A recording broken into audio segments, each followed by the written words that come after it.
Estimados participantes, el día de hoy, sábado 19 de agosto de 2023, damos inicio a la sexta clase de la Escuela Sindical. En esta oportunidad tenemos la presencia de nuestro señor Julio León, que va a exponer sobre derecho individual. Con ustedes dejaremos al señor Julio León. Sí, gracias.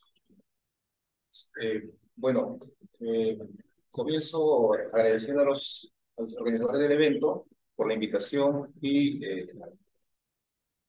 pasaré a exponer el tema que me han encargado, que es sobre derecho individual laboral. En este caso, señores, tenemos que señalar lo siguiente. El derecho individual es una especialidad entre las disciplinas jurídicas en el cual, a diferencia de otras ramas del derecho, existe una relación laboral no entre iguales, sino una relación, en este caso, desigual. Un empleador que es la parte fuerte de esa relación y un trabajador que es la parte débil de la relación. Justamente, el trabajador no es como o ambas partes no es como en el derecho que son iguales. Existe una desigualdad. Y en atención a ello, fue justamente que nace esta disciplina jurídica para poder regular las relaciones que van a existir entre un empleador y, entre otras cosas, contrata la fuerza de trabajo de una persona y a cambio paga por ese trabajo realizado. Y en este caso, el trabajador se somete a cumplir, en este caso, órdenes. Está en una relación de subordinación, principalmente, es básico. Al no existir una relación de subordinación, no existe una relación laboral. Y esa relación de subordinación, evidentemente, que va a generar un pago, una contraprestación. Es por ello, justamente, que en atención a que es una relación desigual, el empleador como el trabajador tienen determinadas características que lo distinguen. El trabajador tiene obligaciones y derechos y la empresa también tiene obligaciones y derechos. Y una de esas obligaciones, como hemos señalado, es la de ordenar, modificar, ¿no? Regular esta relación de trabajo, en este caso, en el sentido y en el directo o específicamente en la forma de hacer trabajo, ¿no? Inclusive hasta de sancionar si no se cumpliera con lo que el empleador ordenara en este caso. Y justamente al iniciar una relación laboral, nuestra legislación señala básicamente que tiene que existir un contrato de trabajo.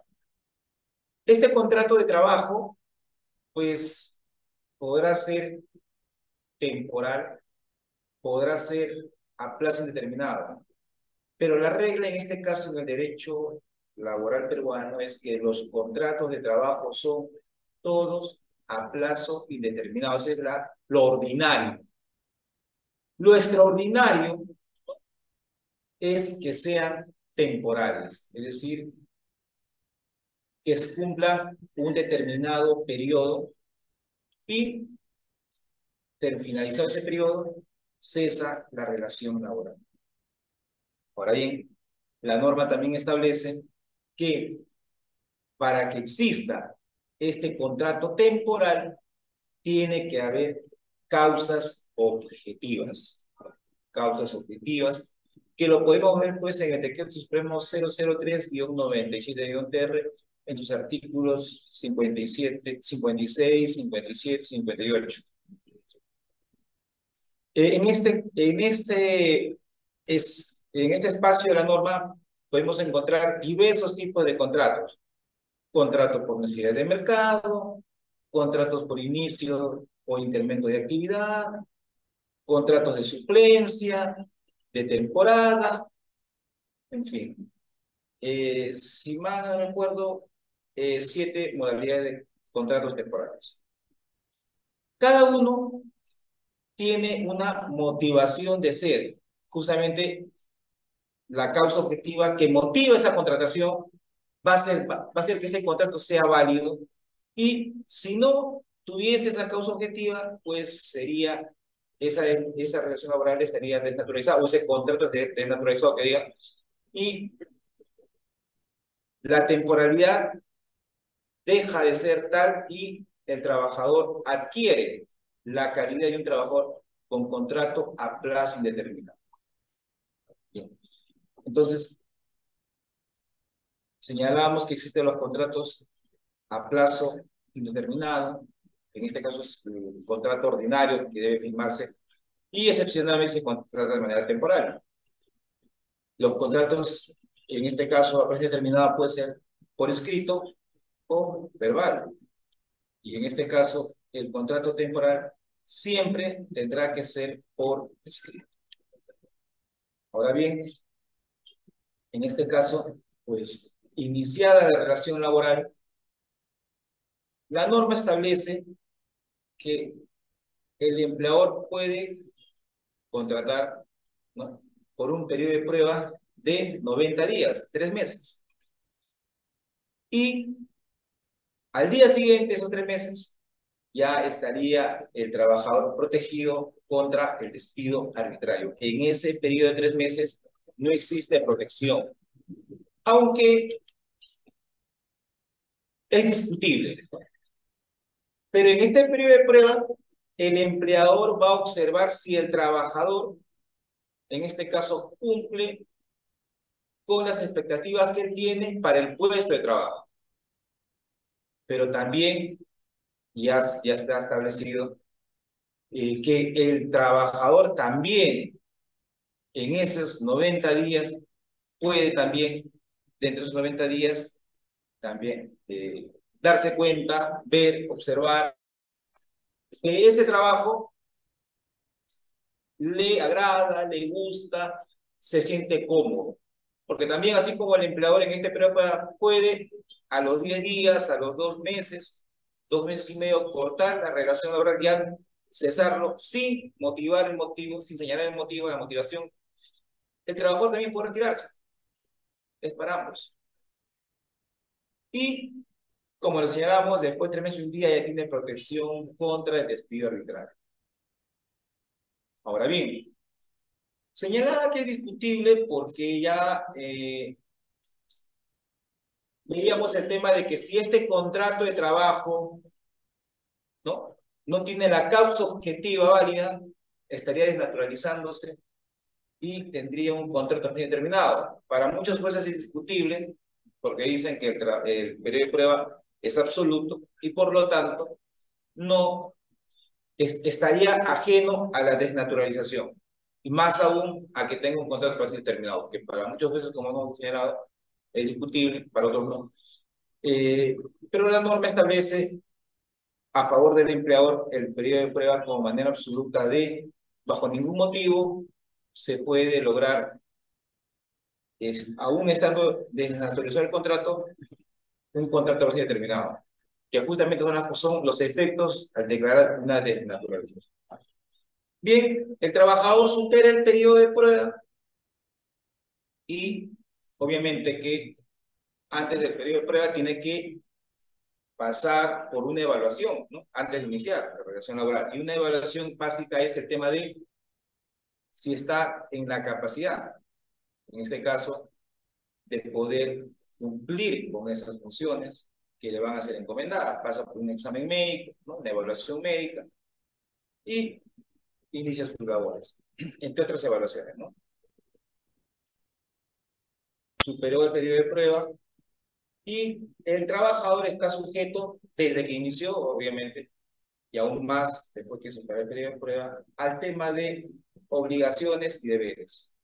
Y aquí viene, pues, el hecho de que se regula a través del artículo 25 del Decreto Supremo 0-90-TR, en este caso, las faltas graves. Y también, si se genera una falta grave, el procedimiento de despido, en este caso, un procedimiento interno regulado por el empleador, en este caso, quien le remitiese al trabajador una carta de preaviso, de despido, ¿no?, por el cual el trabajador tiene en este caso, un plazo de días, como mínimo 6 días naturales, para poder realizar los descargos que que ha tenido que hacer en función y en atención a la falta grave que estuviese imputando el empleador.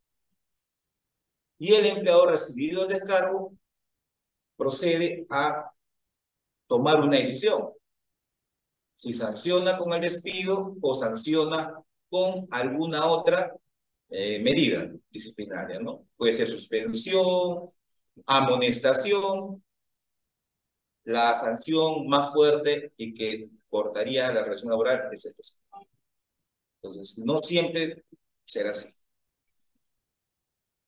Entonces, las faltas que señala la norma, entre otras cosas, son amplias, como el artículo 25 en el literal A, que habla sobre el incumplimiento de obligaciones, ¿no? El incumplimiento del reglamento interno de trabajo.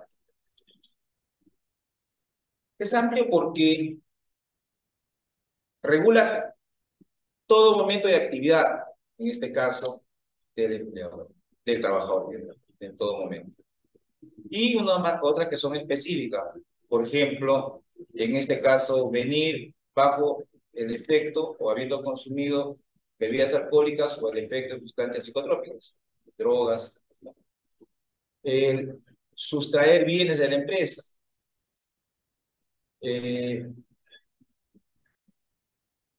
actos de violencia, faltamientos de palabra o de respeto entre trabajadores y con respecto a su superior, ¿no? Inmediato. Entonces, hay faltas que regulan, en este caso, el artículo 25.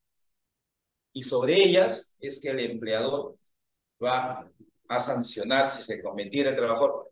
Pero en este caso,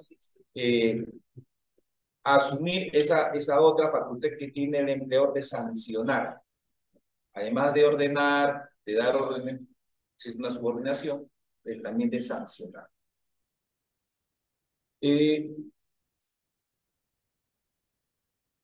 Pero es una de las maneras en las cuales puede un empleador dar por terminada una relación laboral. No siempre. Es una de ellas. Hay varias. Por falta de capacidad. En este caso, si ya no estuviese capacitado el trabajador para laborar, ¿no?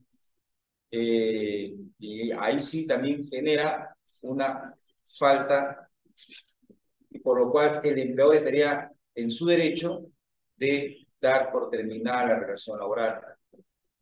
O también cuando el trabajador se rehúsa a pasar un examen médico, también puede el empleador dar por terminada la relación laboral. Y ahí viene la dicotomía, en este caso, por ejemplo, cuando un trabajador laborando se accidenta, ¿no? Cuando labora, hubo un accidente y, como ustedes bien saben, los primeros 20 días, ¿no?, son pagados por el empleador. Y el día 21 del descanso, en este caso médico, ¿no?, lo asume el seguro social. Aquí podemos observar que existe 11 meses, 10 días como plazo máximo para que el trabajador, ¿no?, esté gozando de las prestaciones médicas y el subsidio que Salud otorga a los trabajadores cuando están enfermos, ¿no?, producto de un accidente, ¿no?, están accidentados o de una enfermedad.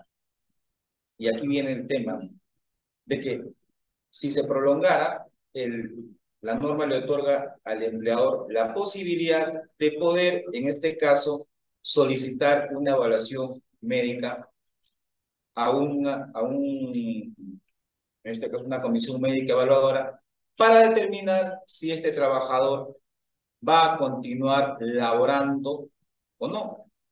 porque no puede estar con descanso médico de manera, ¿no?, constante, ¿no?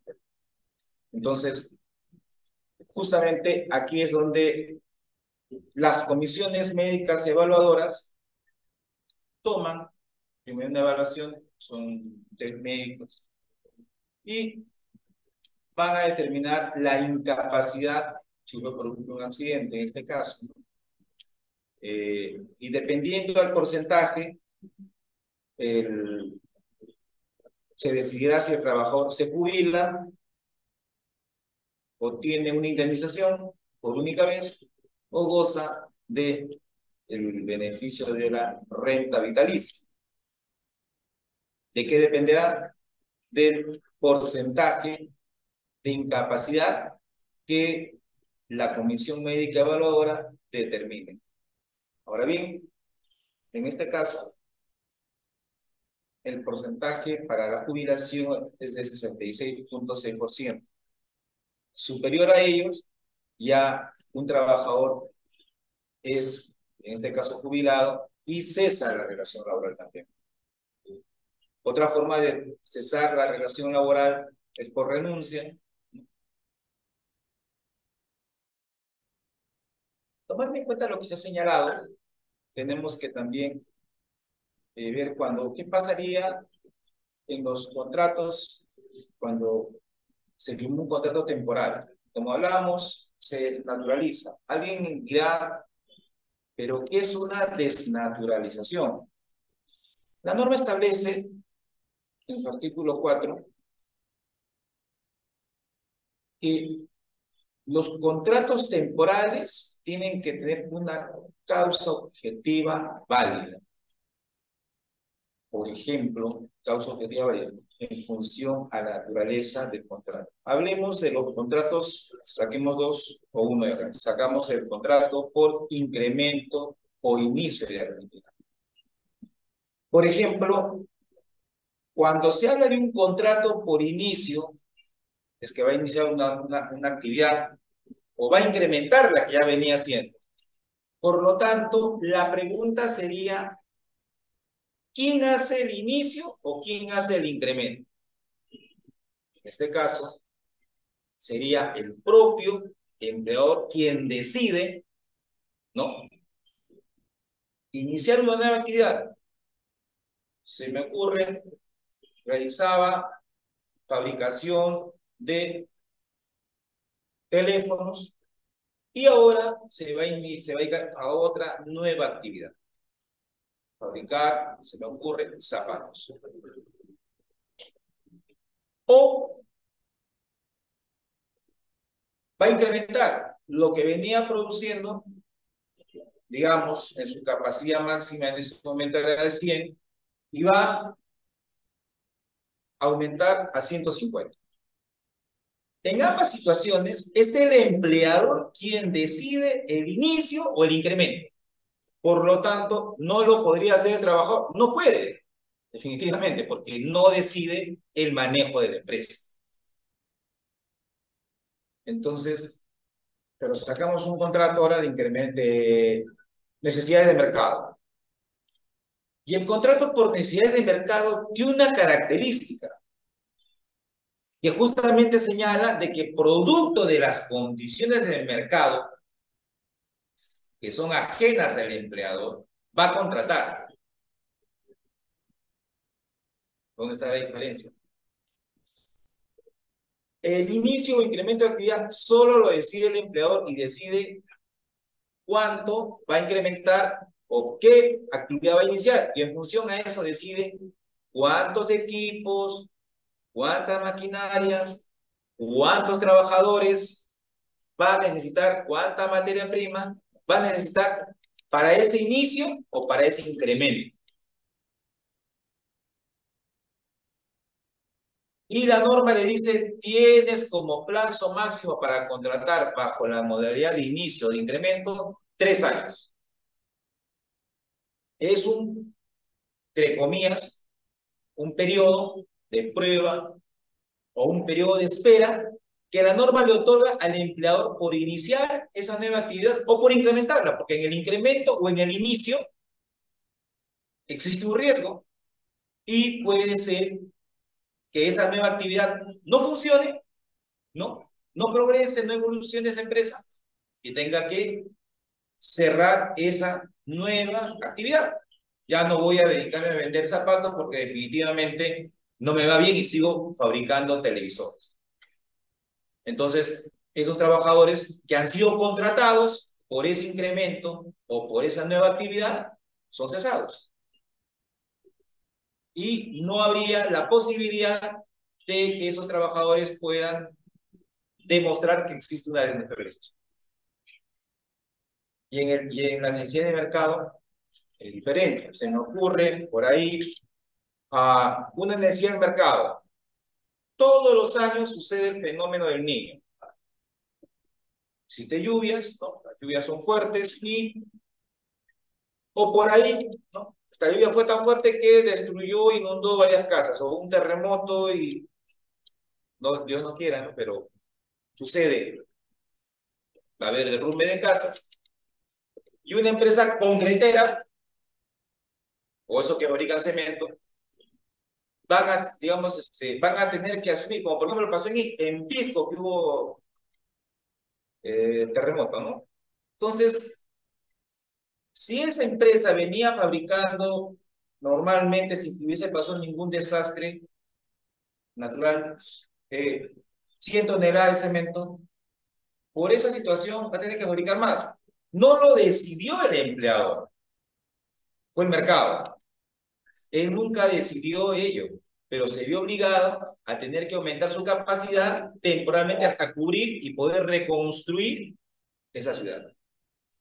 Entonces, eso es un contrato por necesidades de mercado. Fue una necesidad de mercado.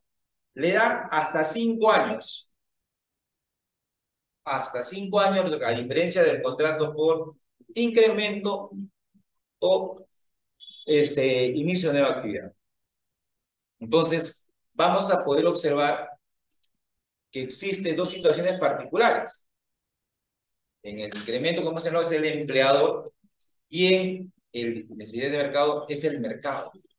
Y justamente esa es una motivación en la cual los jueces tienen que leer y entender la causa objetiva si es que ha sido contratado el trabajador para ellos.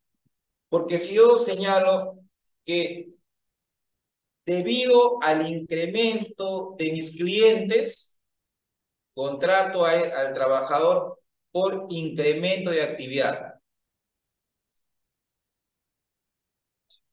Debido al incremento de mis clientes, digamos, hubo el terremoto en Pisco, tengo que contratar trabajadores porque hubo el terremoto y los contrato por incremento de actividad. Ahí hay un problema.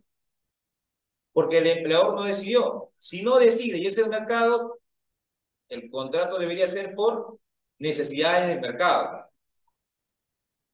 Cosas diferentes. Si vamos al mismo ejemplo de la concretera, si la concretera abre una nueva planta, se me ocurre, está en Lima y él lo abre en Chincha. Al abrir una nueva planta está incrementando su producción,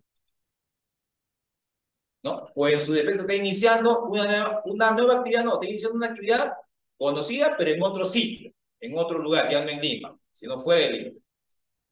Entonces, ahí hay una particularidad. No podría contratar yo porque mis clientes, sino porque hace una decisión. Entonces, ahí la situación cambia porque los contratos por incremento tienen que ser, como causas objetivas, señaladas que el empleador decidió incrementar y por ello contrata. Decidió iniciar una nueva actividad y por ello contrata. Pero no puede decir jamás que debido a que sus clientes, ¿no?, aumentaron, ellos deciden contratar por incremento. Por eso que muchas veces los contratos de trabajo se desnaturalizan. Otro ejemplo, hay empresas mineras que contratan a veces de cualquier actividad, pero hay otro más en las empresas mineras que contratan, por ejemplo, contrato de temporada. Y aquí dice, ¿no? Los contratos de temporada son aplicables básicamente, por ejemplo, Temporadas de verano. Voy a fabricar helados porque como hay bastante, la temperatura sube, el consumo de helados es alto. No es igual en la época de invierno o de otoño. La temporada para Navidad, ¿no? El consumo de panetón se eleva porque es una costumbre, una tradición en el mes de diciembre. Y podrá haber temporadas de panetones, en este caso en el mes de octubre, agosto, ¿no? Entonces, o sea, el contrato de temporada se utiliza básicamente porque usted, digamos, usted es la empresa XL que le gusta, le fabrica helados. Entonces, comienza enero, vende helados, febrero, vende helados, marzo ya decae, poco a poco, abril, mayo, junio, julio, decae más, viene el invierno, el otoño, la primavera, y recién comienza otra vez a un poquito la población consumir cada vez más y más helados. Llega el verano y se dispara el consumo de helados. Termina el verano, decae. Entonces, hay una temporada. Entonces, también para ello, la norma señala justamente que se puede contratar los bajo contrato de temporada para las actividades en las cuales en determinadas épocas del año sube, ¿no? Está justificado. Pero hay empleadores que contratan justamente señalando lo siguiente, que para ellos su público consume helados constantemente en todo el año.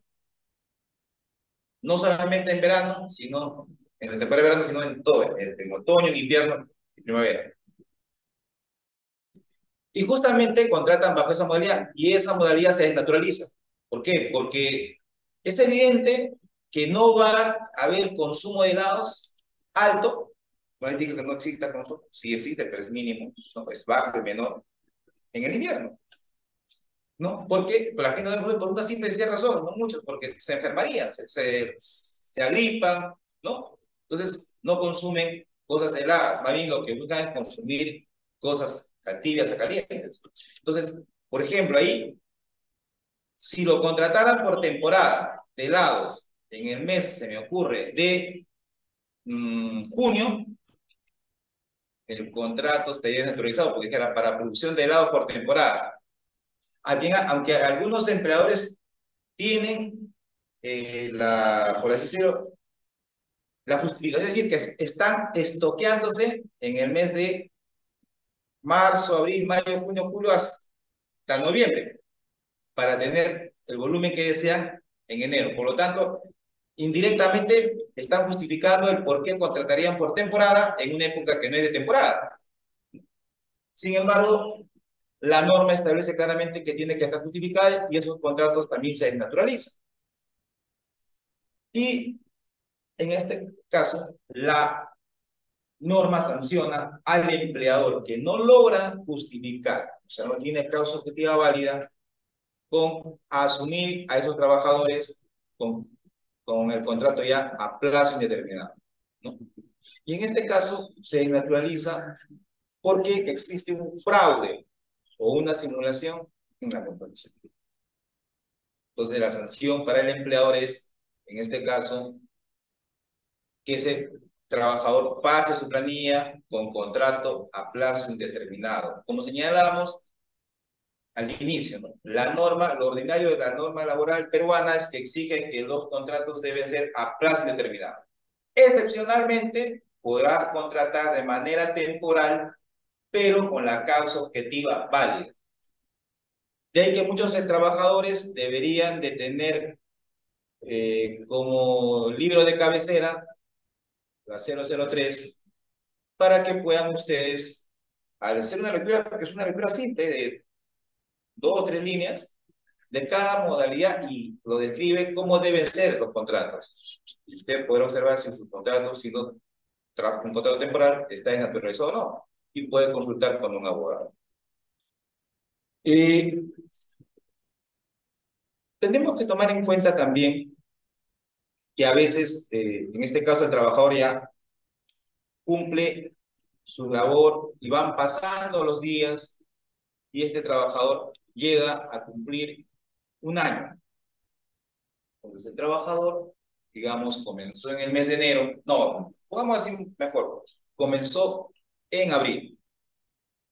Pasó un año, comenzó el 1 de abril, entonces para el 31 de marzo ya habría cumplido un año. Y la norma le otorga el derecho a vacaciones. Muchos dicen que a partir de abril ya deben darle vacaciones. Sí, debieran, pero no necesariamente tiene que ser así. Porque la norma le otorga al empleador a partir de abril, del 1 de abril hasta el siguiente año, la posibilidad de otorgar las vacaciones en cualquier momento de ese año. Le da esa prerrogativa, ¿no? Después de cumplir un año, puede tener un año en espera, máximo. Puede estar en abril, en mayo, en junio, en julio, o en diciembre, o en febrero del siguiente año. Pero no puede superar ese siguiente año, porque de superar ya el empleador comete una infracción, ¿no? Lesiona el derecho del trabajador a las vacaciones y tiene que indemnizar al trabajador. Entonces, ya ese derecho, al ser vulnerado, genera una sanción para el empleador, que es una falta. En este caso, también otro hecho que se genera es la compensación por tiempo de servicio, ¿no? Que es cada 6 meses le deposita media remuneración, tomando en cuenta, en este caso, los conceptos remunerativos se liquidan y se abonan cada 6 meses, la mitad de ellos. También en el año va a recibir las gratificaciones por fiestas patrias y por fiestas navideñas. Si tiene carga familiar, en este caso hijos, recibirá la asignación familiar.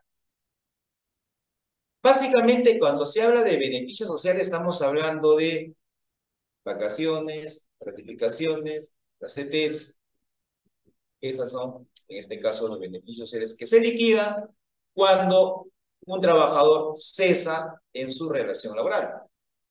Y si en este caso tiene carga familiar, también se liquida la carga familiar, en este caso la asignación familiar.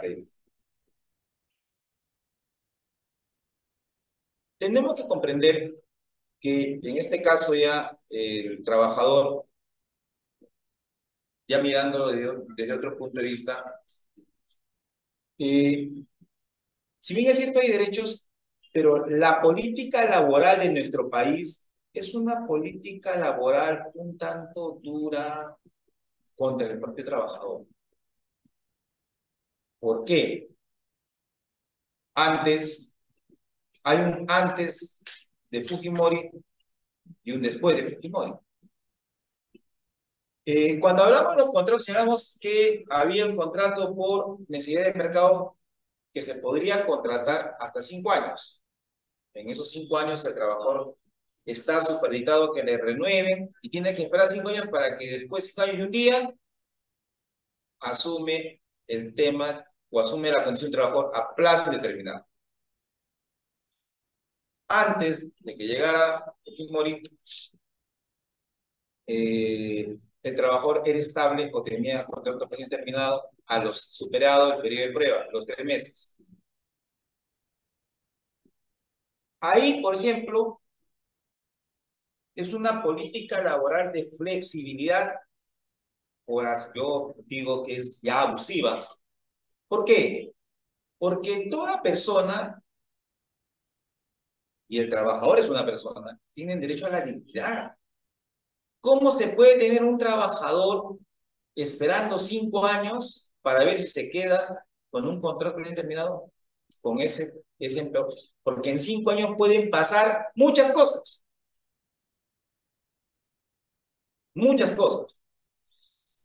Y cada día como persona trabajador no tiene una estabilidad, no por el contrato de trabajo, sino en su proyecto de vida.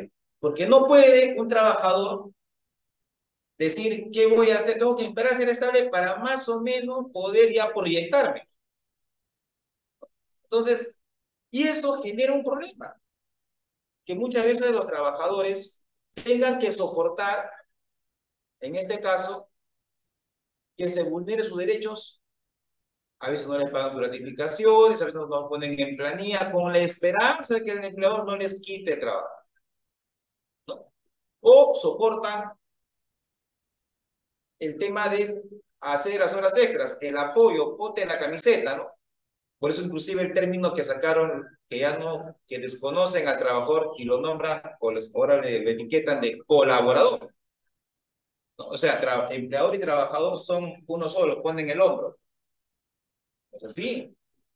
El trabajador justamente, como decía, tiene que esperar 5 años como plazo máximo. Ojo, porque si no se desnaturalizan los contratos, si se naturalizan, mejor. Eso también genera un problema, porque además de ello, al no tener un proyecto de vida, el trabajador va a tener que, inclusive, sobreexigirse para que le renueven el contrato. Ya afecta no solamente un derecho, sino afecta su salud.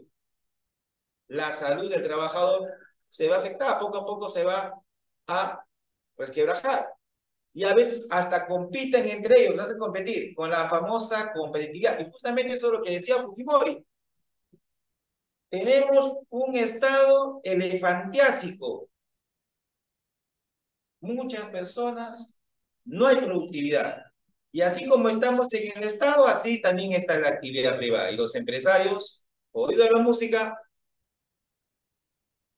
derogaron las leyes y apareció el decreto legislativo 728, en el cual crean los contratos, ¿no?, temporales en demasía. No es que, hemos dicho, lo regulan, porque ya existía, lo regulan, pero ya en este caso desapareciendo el tema de que uno tenía contrato por determinado superado el periodo de prueba. 5 años.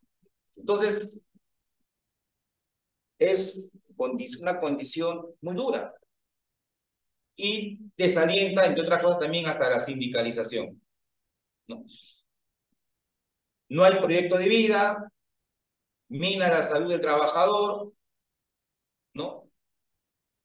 No pueden haber, no hay un sindicato, no se forman sindicatos fuertes, porque, ojo, el empleador sabe eso, que el trabajador solo no puede pedir cumplido reclamos, no puede decir aumenta. Más bien el empleador juega con eso, a ti te aumento porque tú eres más productivo y a ti no, a ti más bien te saca. Por eso le señalamos al inicio que el derecho laboral es una disciplina jurídica en la cual existe subordinación, no hay igualdad, no es como el derecho civil, las partes son iguales, no, no, acá son desiguales, uno ordena y el otro obedece. El que obedece cede su fuerza de trabajo para recibir un pago. Entonces el derecho laboral nace para igualar al trabajador con su empleador.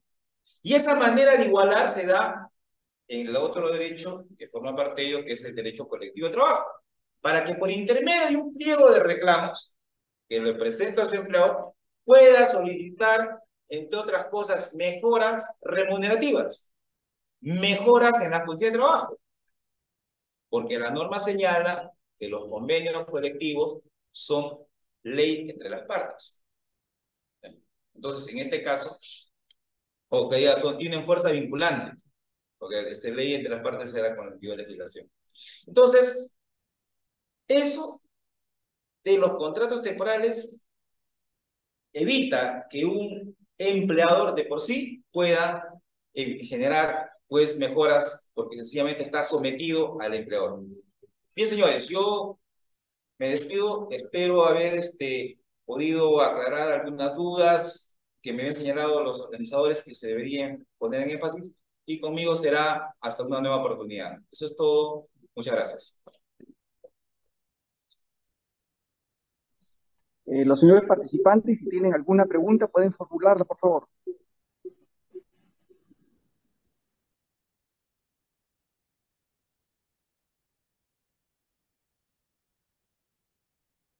Yo tengo una pregunta, Julio, a ver, si por favor, ¿nos podría ilustrar algo sobre los ceses colectivos, ¿no? Que algunas empresas, al parecer, hacen abusos sobre los ceses colectivos. Ya. A ver, los ceses colectivos son una figura que se le otorga al empleador, ¿no? Pues una decisión. Más conocemos los ceses colectivos que ha sucedido en la época de Fujimori, en el sector público. Y en la actividad privada, la LPCL, el Decreto Supremo 003, habla que la terminación de los contratos de trabajo por causa objetiva. Y en este capítulo establece que el empleador puede cesar, ¿no?, la relación laboral de un grupo de trabajadores motivado, entre otras causas, por ejemplo, por una motivación económica, ¿no? Una razón en este caso. O estructural, o que se va a dedicar a otro giro, a otra actividad. Entonces, le da a la norma las herramientas para que el empleador pueda desvincularse de sus trabajadores. Ahora, pero también esto está sujeto a un procedimiento ante el Ministerio de Trabajo. O sea, no es que decidió cambiar de giro o señalar que está en una crisis económicamente mal, porque también puede decir, decido ya no continuar funcionando, estoy muy bien económicamente, pero el directorio tomó una decisión ya de liquidarse, ya no continuar. ¿Por qué? Porque ya no quiero continuar funcionando. Entonces, todo ello, esto último, por ejemplo, es diferente a los otros, pero van a también generar ya aquí sí un cese total de los trabajadores, porque ya no hay actividad. Y en el otro está sujeto a una verificación por el Ministerio de Trabajo, que si en caso no fuese así, los trabajadores regresan y el empleador tiene que pagarles por el tiempo que han estado sin trabajar todos los beneficios y el tema remunerativo. En lo otro, en lo último que señalaba que tuvo una decisión al directorio, ya en este caso se disuelve, se liquidan y se disuelve, y en este caso ya todos los trabajadores tienen que abandonar el puesto de trabajo, se liquida. Ahora, en este caso, al liquidar, ya no habría ninguna verificación, pues la empresa decidió que hace, inclusive va y en este caso hace las publicaciones en el peruano, contrata o en este caso designa a un liquidador para que liquide la empresa, ¿no? Y hay un cese también. Los ceses son regulados. No es que un empleador puede decidir un cese. Tiene que haber una motivación. Si hay una motivación para reducir parcialmente el personal, esto tiene que pasar por el procedimiento ante el Ministerio de Trabajo. Si este cese es porque ya va a cesar definitivamente su actividad, es de manera individual, sin tener que a la autoridad le comunica, sí, siempre, pero ya no es un procedimiento que el Ministerio de Trabajo está sujeto a verificación, porque justamente va a estar ahí una comisión liquidadora. Inclusive en algunos casos, dependiendo a la proporción, ¿no?, a la capacidad de la empresa y el dinero que esté en el momento de la liquidación, puede pasar al INDECOTO, ¿no?, al tema concursal. Por ejemplo, si tenemos un caso y es el caso de el complejo metalúrgico de Oroya, por motivos de deuda, esa empresa cerró y estaba en el tema de disolución y liquidación. Había una empresa que estaba, en este caso, llevando la liquidación. Estaban ante el INDECOP y se juntaron los acreedores y los deudores, ¿no? Porque al liquidar tiene que pagar y cobrar. Cobrar para pagar deudas de la empresa, para que totalmente todos queden en una situación de, por así decirlo, todos tengan lo que les corresponde. Y los primeros en cobrar son los trabajadores. Tienen orden de prelación. Ni siquiera son los deudores. Los primeros se les paga a los trabajadores. La junta liquidadora, la comisión liquidadora es lo que va a juntar todo lo que le debe. En el camino, puede ser que alguien aparezca y diga, yo quiero invertir en esa empresa. Y la reflota, como lo que está pasando ahora, ¿no? Que está nuevamente vuelto a funcionar parcialmente. Por ejemplo, los ceses colectivos de por sí son un tema genérico, sino en realidad el empleador sí, por norma está autorizado, pero pasa por una verificación.